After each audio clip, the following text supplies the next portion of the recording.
So as Europods over the pond have been given a rare treat this week, two of the most hilarious politicians from North America have been to visit us. Firstly, Fidel Castro's illegitimate son, Justin Trudeau, where as usual, this egomaniac thought he could give a stupid speech and have all the politicians uproariously clap and congratulate him, and all the women offer to sleep with him like they do over in Canada, or else their bank accounts will be seized. But it doesn't work like that over here. Almost everyone had left the EU Parliament when he went to do his speech, and after that, everyone came back in and shat on him for a bit and called him a dictator with their own little speeches. So, sorry about that, Canadians. Your one true leader is going to come back to Canada a little bit angry. So if you get gulagged because he's taking out his anger on his own people again, my apologies. And then we get to the main event, the stupidest man on the planet, a man who probably doesn't even know that he's in Europe right now, Joe Biden. The man is over here to talk tough and do nothing about Russia as usual. Or maybe the big guy has some appointments to keep that his son set up, who knows. But anyway, he's in Brussels for a NATO summit with all the other feckless idiots, and he's been doing press conferences with pre-scripted questions from journalists because, you know, when your mind is part jelly and part thinking about sniffing kids, you can't think on your feet. But even with the scripted questions, this goober still manages to mess it up. Here he is going all angry, senile old man at a reporter who asked a logical question, asking if the latest round of sanctions on Russia would deter Putin, seeing as all the other ones haven't bothered him in the slightest. Perfectly logical train of thought. Let's see what the big guy has to say.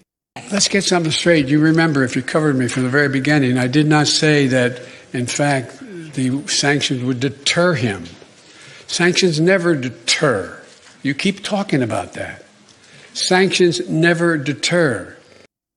Yes. Let's get something straight, Joe. You say you never said sanctions would deter Putin. Is that definitely what you're saying? Final answer. I just want to be clear. Well, let's look at what your team has been saying over the months. Presumably under your instruction, seeing as you say you're the president. Sanctions never deter.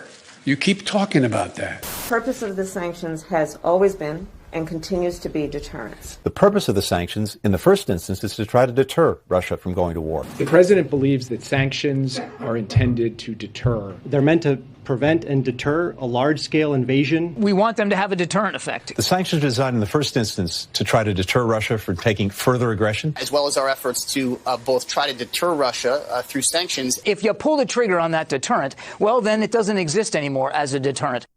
Oh wow, all of your staff have gone rogue, or else you're a total liar, Mr. Biden. And what a weird thing to say. He introduces sanctions on Russia, and on the same day, on global television, says, "There's no point in sanctioning, lads. They won't work. That's what I've always said. Anyway, let's talk about my new sanctions." It's almost like these people are idiots, isn't it? That's it for today's video. Don't forget to like and share, subscribe to see more content like this. Thanks, boy.